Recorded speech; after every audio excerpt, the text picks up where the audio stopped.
Hello everyone, welcome back to our channel Shiksha Pariksha. आज की इस वीडियो में हम सार संग्रह के सेट नंबर 75 के क्वेश्चंस को डिस्कस करने वाले हैं। और ये 75 का सेट जो है बहुत इंपॉर्टेंट है। और आइए पहला क्वेश्चन देखते हैं हम। सेट नंबर 75 का पहला क्वेश्चन, गुप्त शासकों में से किसने विक्रमादित्य की उपाधि धारण की? तो इसका आंसर होगा चंद्रगुप्त द्वितीय। चंद्रगुप्त द्वितीय ने विक्रमादित्य की उपाधि धारण की थी। ठीक है, नेक्स्ट है, कौन सा चीनी यात्री हर्षवर्धन के शासनकाल में भारत आया था? तो वह थे हैंसोंग। हैंसोंग जो हैं हर्षवर्धन के शासनकाल में भारत आए थे। किस शासक ने मलाया, सुमात्रा तथा जावा पर विजय प्राप्त किया? तो इसका आंसर होगा राजेंद्र चोल प्रथम। राजेंद्र चोल प्रथम ने मलाया, सुमात्रा तथा जावा पर विजय प्राप्त किया था। आगे क्वेश्चन है आपका, तराइन के द्वितीय युद्ध में कौन सा भारतीय शासक पराजित हुआ था? तो इसका आंसर होगा पृथ्वीराज चौहान। पृथ्वीराज चौहान। नेक्स्ट है, किस शासक के शासनकाल के विषय पर इब्न बतूता की पुस्तक रहेला प्रकाश डालती है? तो इसका आंसर होगा मोहम्मद तुगलक। मोहम्मद तुगलक। नेक्स्ट है, किसके द्वारा विजयनगर राज्य की स्थापना हुई? तो हरिहर एवं बुक्का। हरिहर एवं बुक्का के द्वारा विजयनगर की स्थापना हुई थी। ठीक है, नेक्स्ट है, किस राजवंश द्वारा मनसबदारी प्रथा का आविष्कार किया गया था? तो मनसबदारी प्रथा का आविष्कार जो है ये मुगल वंश के द्वारा किया गया था। किस शासक के अंतर्गत 8 मंत्रियों की एक समिति अथवा अष्टप्रधान थी? तो आंसर होगा इसका आपका शिवाजी। शिवाजी। ठीक है, नेक्स्ट है, किसने जहांगीर के दरबार का सजीव वर्णन किया है? किसने जहांगीर के दरबार का सजीव वर्णन किया है? तो sir Thomas Roe. Sir Thomas Roe ने जहांगीर के दरबार का सजीव वर्णन किया है। नेक्स्ट है कि बंगाल के नवाबों में से प्लासी के युद्ध में अंग्रेज से कौन पराजित हुआ? तो इसका आंसर होगा सिराजुद्दौला। क्या है? सिराजुद्दौला। नेक्स्ट है, भारत में पुर्तगाली शक्ति स्थापित करने का श्रेय किसको है? तो भारत में पुर्तगाली शक्ति स्थापित करने का श्रेय अल्फांसो डी अल्बुकर्क को है। ठीक है, अल्फांसो डी अल्बुकर्क को ये श्रेय जाता है। आगे क्वेश्चन है आपका कि किसने भारत में थियोसॉफिकल सोसाइटी की स्थापना की थी? तो थियोसॉफिकल सोसाइटी की स्थापना मैडम ब्लैकवट्सकी तथा कर्नल ऑलकॉट ने की थी। ठीक है, नेक्स्ट है, किसके द्वारा भारत में प्रथम रेलवे लाइन स्थापित किया गया? किसके द्वारा भारत में प्रथम रेलवे लाइन स्थापित किया गया था? तो इसका आंसर होगा लॉर्ड डलहौजी। लॉर्ड डलहौजी। भारत का अंतिम वायसराय कौन था? तो भारत का अंतिम वायसराय था लॉर्ड माउंटबेटन। कौन था? लॉर्ड माउंटबेटन था। आइए नेक्स्ट क्वेश्चन है आपका, किसने सविनय अवज्ञा आंदोलन प्रारंभ किया था? सविनय अवज्ञा आंदोलन महात्मा गांधी ने स्टार्ट किया था। नेक्स्ट है कि किस काल में कृषि कर्म का प्रादुर्भाव हुआ है? तो कृषि कर्म का प्रादुर्भाव किस में हुआ है? नवपाषाण काल में हुआ है। बराबर की गुफाओं को अशोक ने किस संप्रदाय को दान दिया था? तो आजीविक संप्रदायों को दान में दिया था। ठीक है, किनको शक संवत की स्थापना का श्रेय जाता है? देखिए, शक संवत की स्थापना जो है ये कुषाणों ने की थी।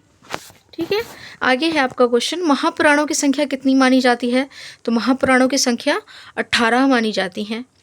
फतेहपुर सिकरी का निर्माण किसने करवाया था? तो फतेहपुर सिकरी जो कि यूपी में है, इसका निर्माण अकबर ने करवाया था।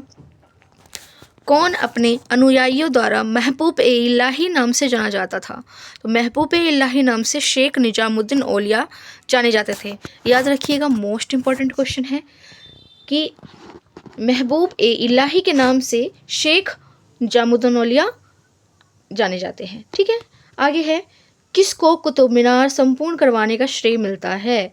तो कुतुब मीनार संपूर्ण करवाने का श्रेय इल्तुतमिश को मिलता है। देखिए, कुतुब मीनार बनाने का शुरुआत कुतुबुद्दीन ऐबक ने किया था, लेकिन इसको इनकम्प्लीट करके वो डेड हो गया था, मर गया था, लेकिन उसको फिर कंप्लीट करवाने का श्रेय जो जाता है इल्तुतमिश को जाता है। ठीक है, आगे है क्वेश्चन, गीत गोविंद की रचयिता कौन था?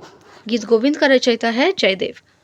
किसने भूदान आंदोलन प्रारंभ किया था? भूदान आंदोलन प्रारंभ आचार्य विनोबा भावे ने किया था। किसने किया था? आचार्य विनोबा भावे ने किया था। आगे है, सती प्रथा का उन्मूलन किसने किया? सती प्रथा का उन्मूलन लॉर्ड विलियम बेंटिक ने किया है। आनंद मठ के लेखक कौन थे? आनंद मठ के लेखक हैं बंकिम चंद्र चट्टोपाध्याय। बंकिम चंद्र चट्टोपाध्याय आनंद मठ के लेखक हैं। नेक्स्ट क्वेश्चन है कि किसने भारतीयों के लिए पाश्चात्य संस्कृति को लागू करने की वकालत की थी? तो ये थे लॉर्ड मैकाले। Lord Macaulay. आगे है क्वेश्चन, किस देश के साथ हड़प्पनों का व्यापारिक संबंध था? देखिए हड़प्पनों का जो व्यापारिक संबंध था वो मेसोपोटामिया के साथ था। किसके साथ था? मेसोपोटामिया। नेक्स्ट है देवगढ़ का दशावतार मंदिर किस काल में का है? देखिए देवगढ़ का जो दशावतार मंदिर है वह गुप्त काल का है।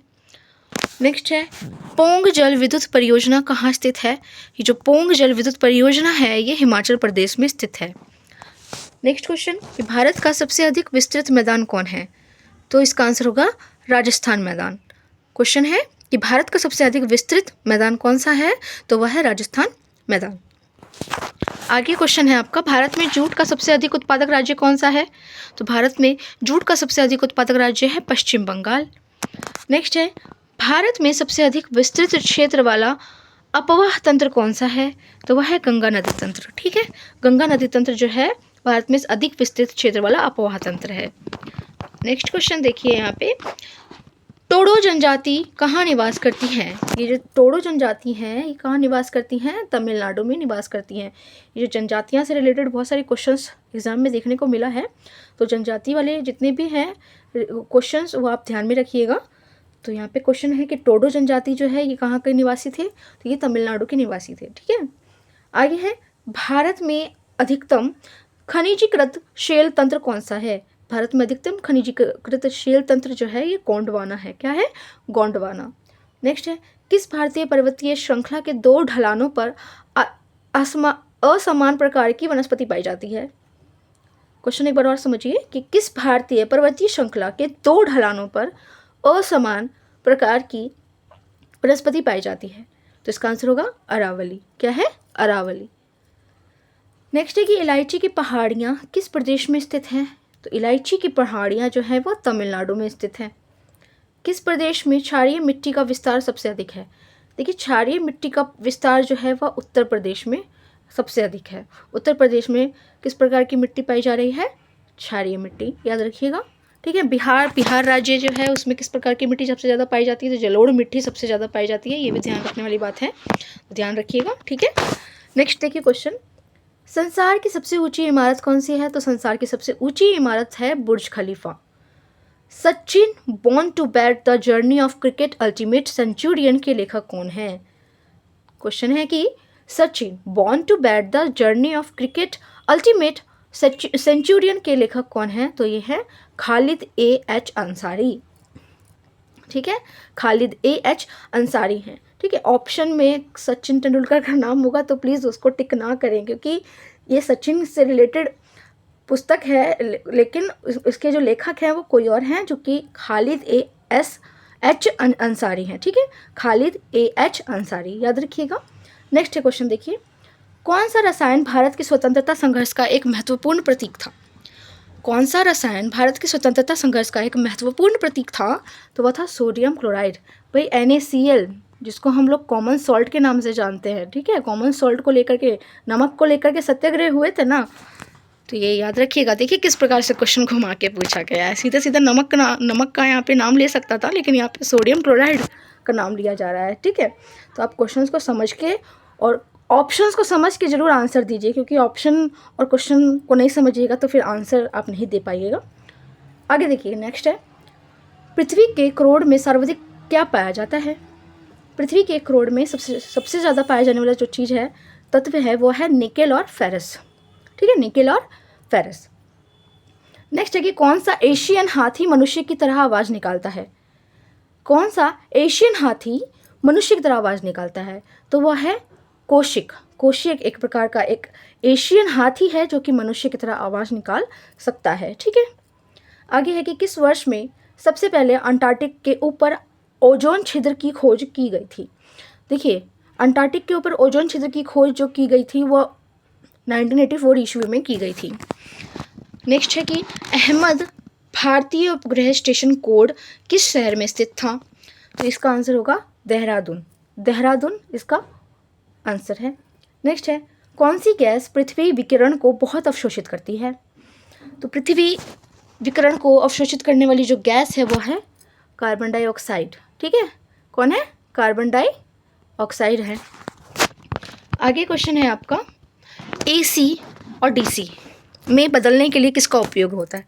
एसी अल्टरनेटिव करंट और डीसी डायरेक्ट करंट। ठीक है, इनको बदलने के लिए किसका उपयोग किया जाता है? रेक्टिफायर का उपयोग किया जाता है। इसका आंसर होगा रेक्टिफायर। नेक्स्ट है, इसरो का पूरा नाम क्या है? तो देखिए इसरो का पूरा नाम क्या है? Indian space research. ठीक है, Indian space research organisation. Next है, दांतों को साफ करने के लिए उपयोग में जो पाउडर या पेस्ट लेते हैं उसमें कौन सा स्वभाव होना चाहिए? तो उसमें कैसा स्वभाव होना चाहिए? अम्लीय। ठीक है, एसिडिक होना चाहिए वो। नेक्स्ट है आपका क्वेश्चन, टमाटर में कौन सा अम्ल होता है? तो टमाटर में ऑक्जेलिक अम्ल पाया जाता है। NH3 किस प्रकार का पदार्थ है? देखिए NH3 जो है ये मंद क्षार है। कैसा क्षार है ये? मंद क्षार है, एक प्रकार का बेस है जो कि स्लो बेस है। ठीक है, आगे है, जल के साथ Na2 की क्रिया होने पर क्या बनता है? देखिए जल के साथ अगर NO2O की क्रिया होगी तो NaOH बनेगा। ठीक है, सोडियम हाइड्रोक्साइड का निर्माण होगा। आगे है, बैक्टीरिया को बढ़ते हुए रोकने के लिए कौन सी गैस का उपयोग होता है? क्वेश्चन समझिए, बैक्टीरिया को बढ़ते हुए रोकने के लिए कौन सी गैस का उपयोग होता है? तो इसका आंसर होगा SO2। ठीक है, SO2 सल्फर डाइऑक्साइड। आगे क्वेश्चन है आपका कि रक्त में शर्करा का स्तर कम करने वाले हार्मोन का नाम क्या है? तो इसका नाम है इंसुलिन। ठीक है, इंसुलिन है जिसके कारण क्या होता है, रक्त में जो शर्करा लेवल हाई हो जाता है उसको कम करने में एक प्रकार का हार्मोन काम करता है जो कि पैनक्रियाज से निकलने वाला हार्मोन होता है, उसको हम इंसुलिन कहते हैं। क्या कहते हैं? इंसुलिन कहते हैं। ठीक है, आगे है कि क्वेश्चन, एक वयस्क मनुष्य के मगज का द्रव्यमान कितना होता है? ठीक है, एक वयस्क मनुष्य का मगज, यहाँ पे मगज को डिलीट करिए और ब्रेन को ऐड करिए। ठीक है, तो हम कह सकते हैं 1350 ग्राम। ठीक है, 1350 ग्राम का द्रव्यमान होता है वयस्क मनुष्य के ब्रेन का। नेक्स्ट है, परावर्ती क्रियाओं का संचालन कौन करता है? परावर्ती क्रियाओं का संचालन रीढ़ रज्जु करता है। कौन करता है? स्पाइनल कॉर्ड, रीढ़ रज्जु। बहुत सारे हिंदी टर्म्स ऐसे होते हैं ना जो हम समझ नहीं पाते हैं, तो कृपया करके आप इंग्लिश वर्जन भी देखिएगा अपने एग्ज़ाम के बुक में, एग्ज़ाम क्वेश्चन में। ठीक है, एग्ज़ाम के क्वेश्चंस में हिंदी अगर नहीं समझ पा रहे हैं तो इंग्लिश के क्वेश्चंस को जाके रीड करिए ताकि एग्ज़ाम क्वेश्चंस को समझ पाए आप, है ना। आगे देखिए क्वेश्चन है कि 10 नैनोमीटर में कितने मीटर होंगे? 10 नैनोमीटर में कितने मीटर होंगे? 10 की पावर -8 मीटर। याद रखिएगा, 10 नैनोमीटर इज इक्वल टू 10 की पावर -8 मीटर। आगे है, समतल दर्पण का नभ्यांतर कितना होता है? समतल दर्पण का नभ्यांतर जो होता है वह अनंत होता है। कैसा होता है? अनंत। पृथ्वी का G का मान कितना होता है? तो 9.8 मीटर प्रति सेकंड स्क्वायर। याद रखिएगा।